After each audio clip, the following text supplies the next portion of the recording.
कोयल बिना बगिया ना सोहै राजा, कोयल बिना बगिया ना सोहै राजा, कोयल बिना सास ससुर बिना ससुरा ना सोहै, सास ससुर बिना ससुरा ना सोहै, सैया रे बिना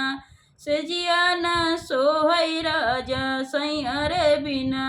सेजिया ना सोहै राजा, सैया रे बिना सेजिया ना सोहै राजा, सैया रे बिना कोयल बिना बगिया ना सोहै राजा, कोयल बिना बगिया ना सोहै राजा, कोयल बिना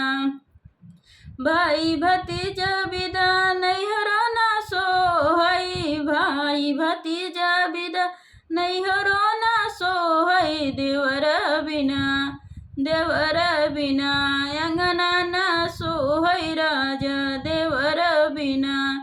अंगना ना सोहै राजा, देवर बिना